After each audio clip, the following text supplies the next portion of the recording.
Good morning बच्चों। बेटा अपन पढ़ रहे हैं इतिहास का पार्ट 2, व्यापार से साम्राज्य तक। इसमें हमने पहले वीडियो भाग 1 में देखा कि किस तरह से जो है ये यूरोपीय कंपनियां भारत में आई और भारत में आकर ये व्यापार करने लगी। 1498 में पुर्तगाली नाविक वास्को डी गामा ने भारत की खोज कर ली थी और उसके बाद पुर्तगाली यहाँ व्यापार करने लगे। गोवा, कर्नाटक, ये जो अपना पश्चिमी तट है ना, यहाँ पर आए। इसके बाद डच आए, फ्रांसीसी आए और ईस्ट इंडिया कंपनी आई बाद में।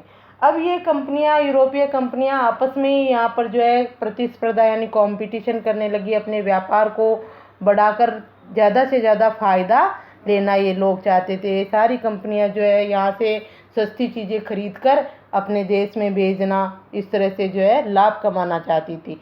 अब लाभ कमाने के लिए आपस में लड़ने झगड़ने लगी और जब इनकी जो है लड़ाई हुई, हमने देखा कि एक दूसरे के जहाज़ों को ये डुबो दिया करते थे 17वीं 18वीं शताब्दी में, और इस तरह से एक दूसरे के व्यापार के मार्ग में बाधा डालते थे। ये सारा इनमें चलने लगा। तो इसमें जो है जीत गई कौन सी company? East India company. East India company ने डचों को, फ्रांसीसियों को यहाँ से निकाल बाहर किया और या कुछ उनका क्षेत्र सीमित कर दिया और सारा लाभ कमाने के लिए ईस्ट इंडिया कंपनी ही यहाँ पर जो है ताकतवर हो गई। हमने ये भी देखा कि ये जो है यहाँ पर बस्तियाँ बसा कर रहने लगे, किलेबंदी करने लगे। अब ये सारा मुनाफा कमाने की इन कोशिशों के कारण सारा मुनाफा इनको मिलता था भारत के व्यापार का। तो हमारे स्थानीय शासकों से भी इनके टकराव होने लगे। जो स्थानीय शासक थे वो यहाँ से कच्चा माल खरीदते थे या जो भी वस्तु लेते थे इस तरह से बाहर अपने देश में भेजने लगे। तो स्थानीय शासक जो थे, राजा लोग, राजा नवाब, उनसे इनका टकराव होने लगा। तो अब जो है इस प्रकार ये व्यापार और राजनीति एक दूसरे से अलग नहीं रह सकते थे कि अगर कंपनी को यह व्यापार बढ़ाना है तो राजाओं के साथ जो है संबंध बनाने ही पड़ेंगे। उनको जो है अपने पक्ष में करके ही कंपनी लाभ ले सकती थी।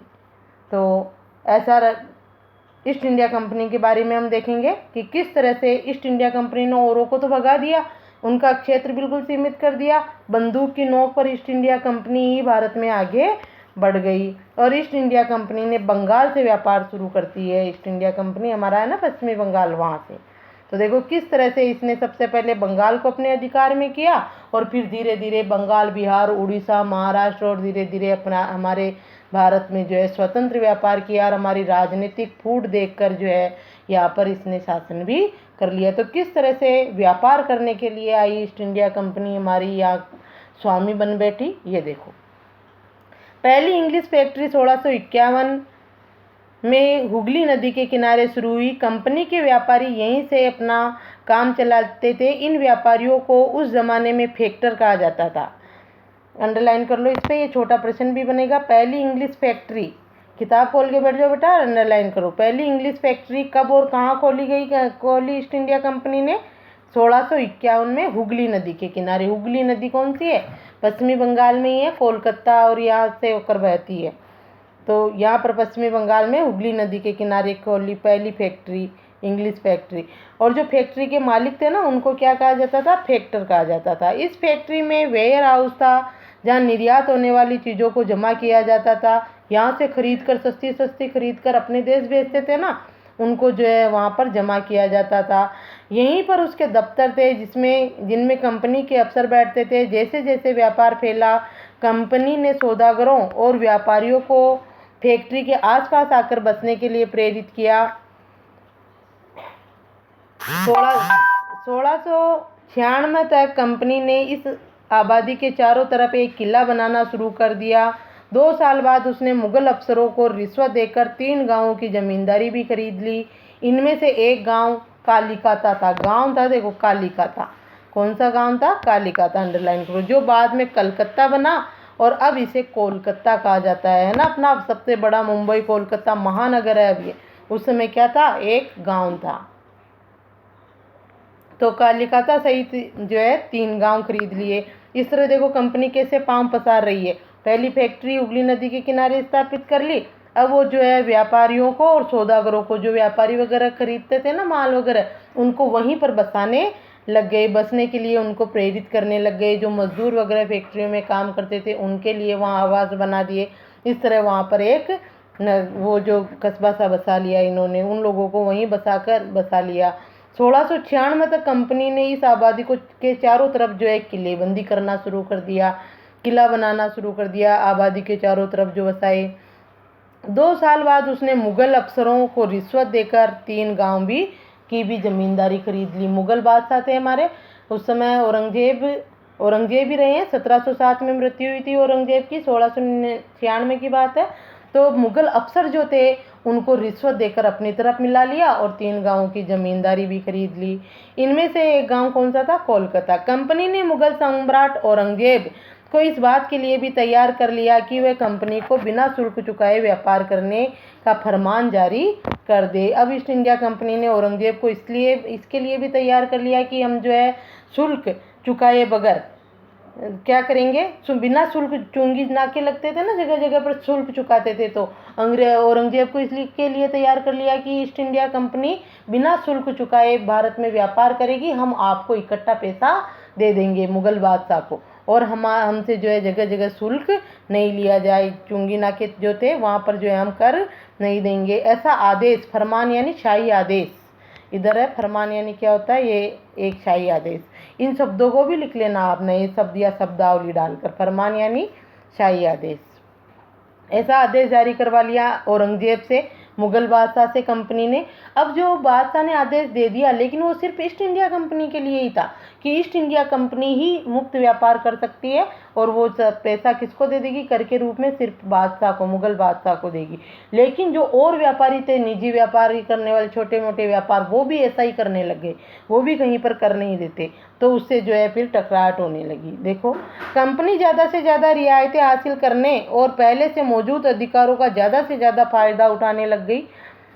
उदाहरण के लिए औरंगजेब के फरमान से केवल कंपनी को ही शुल्क मुक्त व्यापार का अधिकार मिला था। कंपनी के जो अफसर निजी तौर पर व्यापार चलाते उन्हें ये छूट नहीं थी, लेकिन उन्होंने भी शुल्क चुकाने से मना कर दिया। इससे बंगाल में राजस्व वसूली बहुत कम हो गई। ऐसे में भला बंगाल के नवाब मुर्शिद कुली खान विरोध क्यों नहीं करते? बंगाल में ही पहली फैक्ट्री चलाई थी, वहीं बस गए, वहीं किलेबंदी की ईस्ट इंडिया कंपनी ने। तो औरंगजेब से जो है फरमान भी जारी करा लिया निःशुल्क व्यापार का। औरंगजेब ने सिर्फ कंपनी को फरमान दिया था, आदेश दिया था, लेकिन और दूसरे व्यापारी भी उसका फ़ायदा उठाने लग गए, और कंपनी भी जो है अधिक से अधिक उसका ज़्यादा से ज़्यादा फ़ायदा उठाने लग गई, अधिक से अधिक अधिकारों का उपयोग करने लगी। इससे अब कोई शुल्क ही नहीं चुका था। तो बंगाल का नवाब था मुर्शिद कुली खां। मुर्शिद कुली खां के तो किसी प्रकार का कर ही नहीं आता था व्यापार के रूप में, तो वहाँ की राजस्व वसूली बहुत कम हो गई। तो मुर्शिद कुली खां ने उसका विरोध किया। मुर्शिद कुली खां कौन था? बंगाल का नवाब। पहले ये सब मुगल बादशाह के अधीन ही थे, लेकिन जब मुगल बादशाह की शक्ति थोड़ी कमज़ोर पड़ने लगी तो अलग अलग आकर इन्होंने अपने राज्य, स्वतंत्र राज्य स्थापित कर लिए थे। ये हमने पहले पढ़ा था, ठीक है। तो अब मुर्शिद कुली खां बंगाल में ईस्ट इंडिया कंपनी के व्यापार का विरोध करने लगे। ये नावे वगैरह, मद्रास, चेन्नई है ना तमिलनाडु की राजधानी, उस तट पर आने वाली माल लाने वाली जहाज़ें। अब देखो, व्यापार से युद्ध तक, ये रॉबर्ट क्लाइव है, इसने लड़ा था पहला युद्ध हमारे यहाँ पर। व्यापार से युद्धों तक व्यापार करने आई ईस्ट इंडिया कंपनी कैसे हमारे देश के जो है राजाओं, नवाबों से साथ युद्ध करती थी। देखो, 18वीं सदी की शुरुआत में कंपनी और बंगाल के नवाबों का टकराव काफ़ी बढ़ गया। 18वीं सदी की शुरुआत में ये इस तरह से कर नहीं देते थे और खुला व्यापार करते थे, तो बंगाल के नवाबों में और ईस्ट इंडिया कंपनी में काफ़ी टकराव हो गया। औरंगजेब की मृत्यु के बाद, औरंगजेब की मृत्यु कब हुई? सन 1707 ईस्वी में। औरंगजेब की मृत्यु के बाद बंगाल के नवाब अपनी ताकत दिखाने लगे। अब औरंगजेब ने दे रखा था ना फरमान, तो उसके बाद नवाब जो है अपनी ताकत दिखाने लगे कि हम तो व्यापार नहीं करने देंगे, हमें तुम्हें शुल्क चुकाना होगा, कंपनी को ये कहने लगे। उस समय दूसरी क्षेत्रीय ताकतों की स्थिति भी ऐसी ही थी। दूसरी जो क्षेत्रीय ताकतें थी, जैसे ये बंगाल में मुर्शिद कुली खां था, अवध का नवाब था, मैसूर में जो था हैदर अली वगैरह, ये जो अलग अलग क्षेत्रों के अलग अलग शासक थे, वो भी अपनी ताकत दिखाने लगे। उनकी भी यही स्थिति थी। मुर्शिद कुली खान के बाद अलीवर्दी खान, अंडरलाइन करो इस पे। बंगाल का नवाब मुर्शिद कुली खान था, उसके बाद कौन बना? अलीवर्दी खान, और उसके बाद बना सिराजुद्दौला। ये 3 नवाब थे बंगाल के जो शक्तिशाली थे। इनके बाद जो आए, जैसे सिराजुद्दौला के बाद मीर जाफ़र नवाब बना, वो अंग्रेज़ों ने बनाया था, अंग्रेज़ों का कठपुतली नवाब था। फिर मीर जाफ़र के बाद मीर कासिम को बनाया, फिर मीर कासिम के बाद उसको हटाकर फिर मीर जाफ़र को बना दिया, और उसके बाद तो इसने ईस्ट इंडिया कंपनी ने बंगाल की सत्ता अपने ही हाथों में ले ली। ये हम आगे पढ़ेंगे। देखो, तो ये बंगाल के 3 शक्तिशाली नवाबों के नाम, मुर्शिद कुली खान, अलीवर्दी खान और सिराजुद्दौला, बंगाल के नवाब। नाम याद रखोगे, लिख लोगे आप, ठीक है। आगे देखो, व्यापार का अधिकार देने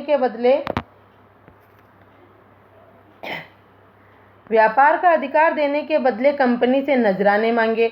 अब क्यों? इन्होंने जो है, जैसे ये थे ना मुर्शिद कुली खान, अलीवर्दी खान, बंगाल के नवाब, इन्होंने कंपनी पर क्या क्या प्रतिबंध लगाए, देखो इन सब पे अंडरलाइन करो। उन्होंने किसने? बंगाल के नवाबों ने कंपनी को रियायत देने से मना कर दिया, व्यापार का अधिकार देने के बदले नजराने मांगे, उसे सिक्के डालने का अधिकार नहीं दिया, और उसकी किलेबंदी को बढ़ाने से रोक दिया। कंपनी पर धोखाधड़ी का आरोप लगाते हुए उन्होंने दलील दी कि इस वजह से बंगाल सरकार के राजस्व वसूली कम होती जा रही है और नवाबों की ताकत कमज़ोर पड़ रही है, कंपनी टैक्स पड़ रही है। यहाँ तक ये सारे जो है इन बंगाल के नवाबों ने जो है ये कारण बताए कि हम जो है कंपनी को खुला व्यापार नहीं करने देंगे। ये प्रतिबंध लगा दिए ईस्ट इंडिया कंपनी पर बंगाल के नवाब ने। देखो आगे, अब कंपनी टैक्स चुकाने को तैयार नहीं थी।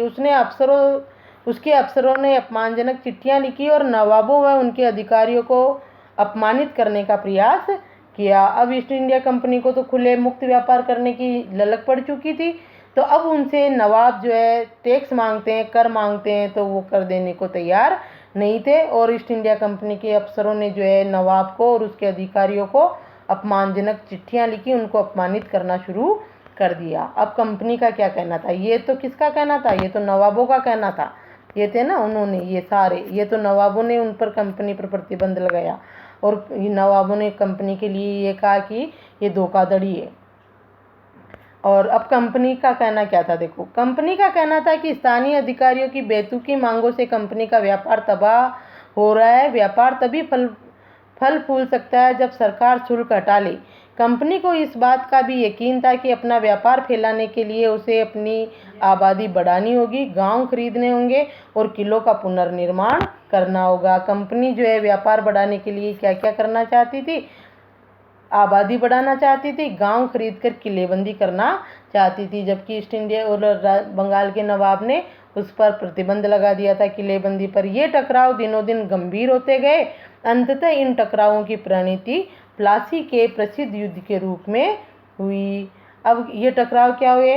दिनों दिन जो है बढ़ते गए आपस में। बंगाल का नवाब उन पर प्रतिबंध लगाता है, ईस्ट इंडिया कंपनी पर, अंग्रेजों पर, अंग्रेज अधिकारियों पर, उन पर खुला व्यापार नहीं करने देता, किलेबंदी बंद कर दी, नजराना मांग रहे थे इस तरह से, और कंपनी ये सब करना नहीं चाहती थी। तो इनका टकराव बढ़ता गया, और ये टकराव एक दिन किस में बदल गया? युद्ध में बदल गया।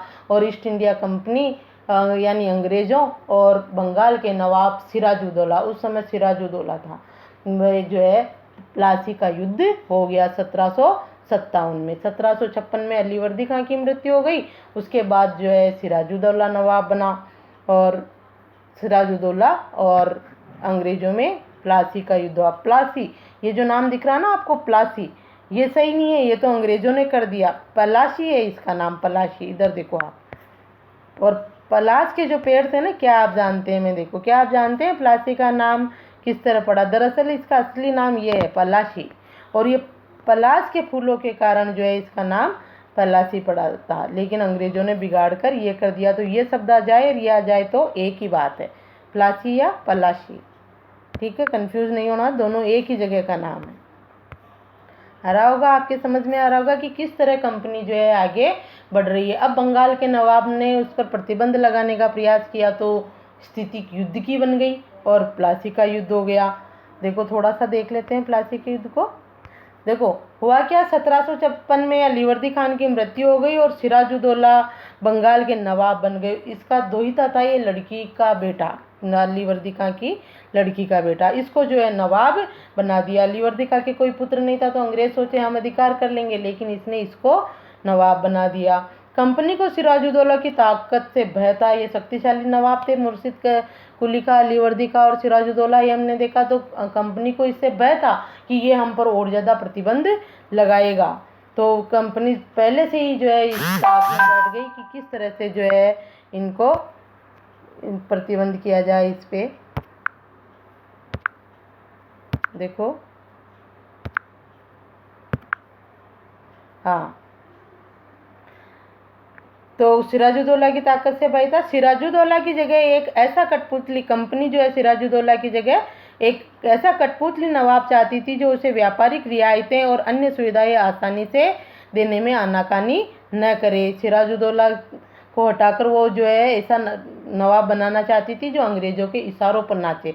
कठपुतली नवाब, कठपुतली क्या होती है, जो दूसरों के इशारों पर नाचती है, ऐसा नवाब चाहते थे अंग्रेज। जबकि सिराजुद्दौला क्या था, उनके इशारों पर नाचने वाला नहीं था। ठीक है, देखो आगे। और उनको वो जैसे कहे वैसे उनको सुविधाएं दे दे और आसानी से उनको व्यापार करने दे, ऐसा नवाब चाहती थी। कंपनी ने प्रयास किया कि सिराजुद्दौला के प्रतिद्वंदियों में से किसी को नवाब बना दिया जाए। कंपनी को कामयाबी नहीं मिली। जवाब में सिराजुद्दौला ने हुक्म दिया कि कंपनी उनके राज्य के राजनीतिक मामलों में टांग अड़ाना बंद करे। देखो ये तो सिराजुद्दौला को हटाना चाहते थे और उसके जो प्रतिद्वंदी है सिराजुद्दौला के, उसको जो है लड़वा कर उसको हटावाना चाहते थे। लेकिन सिराजुद्दौला ने हुक्म दिया कि कंपनी जो है हमारे राजनीतिक मामले में हस्तक्षेप न करे, टांग अड़ाना बंद करे, किलेबंदी रोके। क्या क्या आदेश दिए, अंडरलाइन कर लो।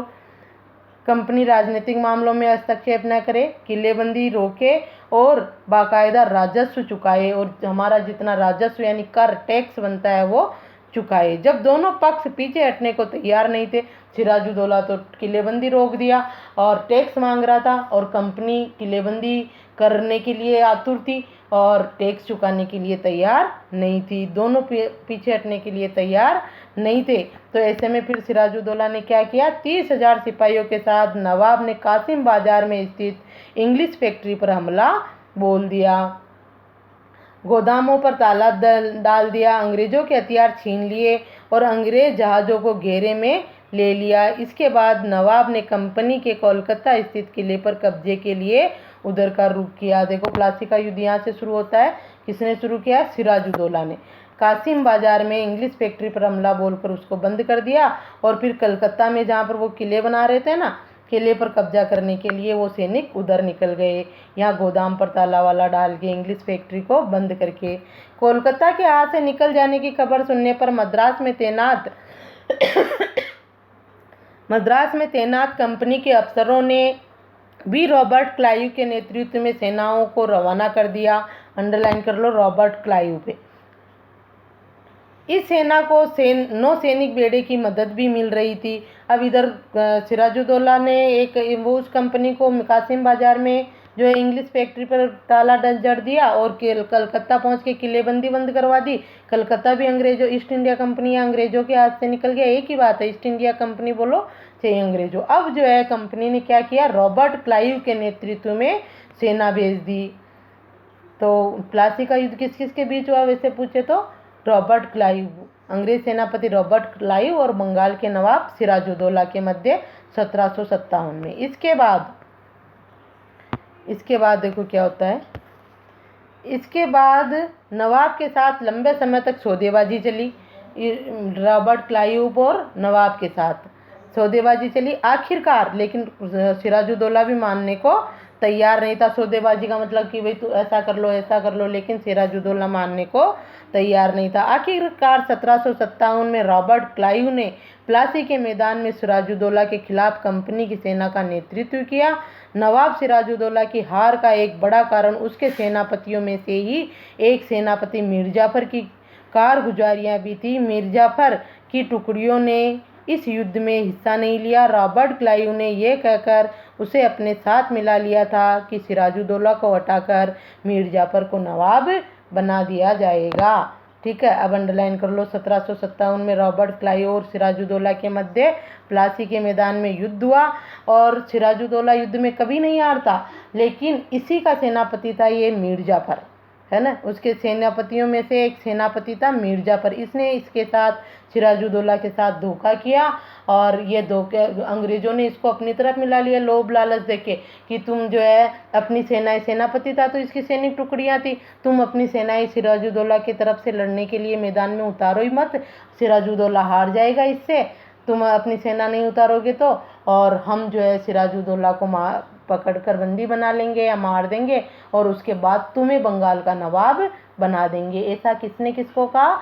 रॉबर्ट क्लाइव ने मीर जाफर को, सिराजुद्दौला के सेनापति मीर जाफर को ऐसा कहा। तो मीर जाफर लोभ में आ गया और मीर जाफर ने जो है ऐसा ही किया कि अपनी सेना लड़ने के लिए नहीं दी, भेजी नहीं, सैनिक टुकड़ियों ने से मीर जाफर की टुकड़ियों ने युद्ध में हिस्सा ही नहीं लिया। और एक ऐसा भी कहा जाता है कि सिराजुद्दौला की सेना पहले तो युद्ध समाप्ति की घोषणा कर दी मीर जाफर ने, और इधर से तो सिराजुद्दौला के सैनिक ढीले पड़ गए, वे युद्ध समाप्त हो गया, और उधर से जो है वापस युद्ध का ऐलान कर दिया, तो वो ढीले ढाले पड़े हुए सैनिकों पर जो है अंग्रेज सैनिक टूट पड़े और सिराजुद्दौला प्लासी के युद्ध में हार गया और न मीर जाफर ने अपनी सेनाएं दी। तो इस तरह से अपने ही सेनापति मीर जाफर की धोखाधड़ी के कारण जो है सिराजुद्दौला प्लासी का युद्ध हार गया रॉबर्ट क्लाइव से, और प्लासी बंगाल में जो है फिर मीर जाफर को नवाब बना दिया। कहे अनुसार अंग्रेजों ने, ईस्ट इंडिया कंपनी ने, मीर जाफर उनका कठपुतली नवाब था और अब वो जैसा कहे वैसा करना पड़ता था मीर जाफर को, लेकिन वो भी शासक था ना, तो इतना कर नहीं सकता, अपनी जनता के लिए भी कुछ करना होता है। फिर दोनों में टकराव हुए, ईस्ट इंडिया कंपनी और मीर जाफर में। उन्होंने ऐसा किया, मीर जाफर को हटाकर मीर कासिम को बना दिया। इस तरह ये सारी चीज़ें हम आगे पढ़ेंगे। ठीक है, आज यहाँ तक का ही। अब मैं आपके होमवर्क भी भेजूँगी, वो भी करना आप। ये देखो सिराजुद्दौला, रॉबर्ट क्लाइव की तस्वीर देखी थी उधर, ये सिराजुद्दौला, बंगाल का नवाब सिराजुद्दौला। ठीक है, ये न्यायालय ईस्ट इंडिया कंपनी के कोर्ट है ये। और इधर रॉबर्ट क्लाइव की तस्वीर देखी थी भी आपने, ये रॉबर्ट क्लाइव, इन दोनों के मध्य प्लासी का युद्ध हुआ। ठीक है, तो ये छोटे छोटे प्रश्न जो भी बन रहे हैं इनमें याद करो और इस पाठ को पढ़ो आप जो जल्दी